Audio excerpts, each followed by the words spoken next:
بسم اللہ الرحمن الرحیم۔ السلام علیکم۔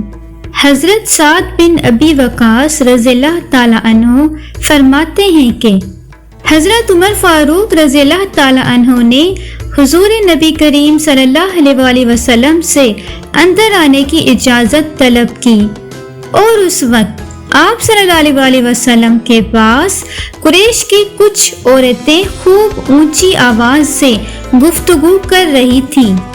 جب حضرت عمر رضی اللہ تعالی عنہ نے اجازت طلب کی تو وہ اٹھ کھڑی ہوئیں اور پردے میں چلی گئیں۔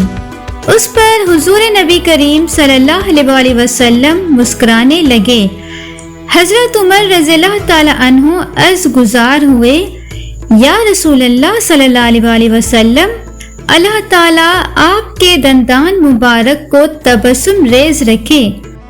حضور صلی اللہ علیہ وسلم نے فرمایا، میں ان عورتوں پر حیران ہوں جو میرے پاس تھی کہ جب انہوں نے تمہاری آواز سنی تو پردے میں چھپ گئیں۔ حضرت عمر فاروق رضی اللہ تعالی عنہ عرض گزار ہوئے، یا رسول اللہ صلی اللہ علیہ وسلم، آپ زیادہ حقدار ہیں کہ یہ آپ سے ڈریں۔ پھر حضرت عمر رضی اللہ تعالی عنہ نے فرمایا، اے اپنی جان کی دشمنوں، تم مجھ سے ڈرتی ہو اور حضور نبی کریم صلی اللہ علیہ وسلم سے نہیں ڈرتی؟ عورتوں نے جواب دیا، ہاں، آپ حضور نبی کریم صلی اللہ علیہ وسلم کے مقابلے میں سخت گیر اور سخت دل ہیں۔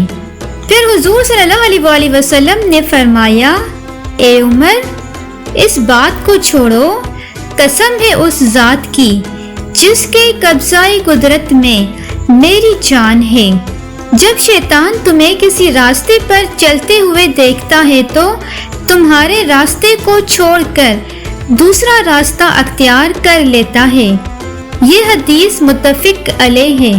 اسی طرح حضرت بریدہ رضی اللہ تعالی عنہا فرماتی ہیں کہ حضور نبی کریم صلی اللہ علیہ وسلم ایک مرتبہ کسی جہاد سے واپس تشریف لائے تو ایک سیاہ فام باندھی حاضر ہوئی اور عرض کیا، یا رسول اللہ صلی اللہ علیہ وسلم، میں نے نظر مانی تھی کہ اگر اللہ تعالیٰ آپ صلی اللہ علیہ وسلم کو صحیح سلامت واپس لائے تو میں آپ صلی اللہ علیہ وسلم کے سامنے دف بجاؤں گی اور گانا گاؤں گی۔ آپ صلی اللہ علیہ وسلم نے اس سے فرمایا، اگر تم نے نظر مانی تھی تو بجا لو، ورنہ نہیں۔ اس نے دف بجانا شروع کیا تو حضرت ابوبکر صدیق رضی اللہ تعالی عنہ آ گئے، وہ بجاتی رہی۔ پھر حضرت علی رضی اللہ تعالی عنہ اور حضرت عثمان رضی اللہ تعالی عنہ کے آنے پر بھی وہ دف بجاتی رہی، لیکن اس کے بعد حضرت عمر رضی اللہ تعالی عنہ داخل ہوئے تو وہ دف کو نیچے رکھ کر اس پر بیٹھ گئی۔ آپ صلی اللہ علیہ وسلم نے فرمایا، اے عمر، تم سے شیطان بھی ڈرتا ہے، چونکہ میں موجود تھا اور یہ دف بجا رہی تھی۔ پھر ابو بکر، علی اور عثمان رضی اللہ تعالی عنہما یکے بعد دیگرے آئے، تب بھی یہ بجاتی رہی، لیکن جب تم آئے تو اس نے دف بجانا بند کر دیا۔ حضرت سدیسہ رضی اللہ تعالی عنہا، جو کہ حضرت حفصہ رضی اللہ تعالی عنہا کی خادمہ ہیں، وہ بیان کرتی ہیں کہ حضور نبی اکرم صلی اللہ علیہ وسلم نے فرمایا، بے شک جب سے عمر نے اسلام قبول کیا ہے، شیطان جب بھی ان کے سامنے سے گزرتا ہے تو اپنا سر جھکا لیتا ہے۔ حضرت عبداللہ بن عمر رضی اللہ تعالی عنہ سے مروی ہے، فرماتے ہیں کہ میں نے ایک اونٹ خریدا اور اسے چراگاہ میں لے گیا۔ جب وہ اونٹ موٹا ہو گیا تو میں اس سے بازار میں فروخت کرنے کے لیے لے گیا۔ اس دوران حضرت عمر رضی اللہ تعالی عنہ بازار میں تشریف لے آئے۔ انہوں نے جب موٹا تازہ اونٹ دیکھا تو دریافت کیا کہ یہ اونٹ کس کا ہے۔ آپ رضی اللہ تعالی عنہ کو بتایا گیا کہ یہ اونٹ آپ رضی اللہ تعالی عنہ کے صاحبزادے حضرت عبداللہ رضی اللہ تعالی عنہ کا ہے۔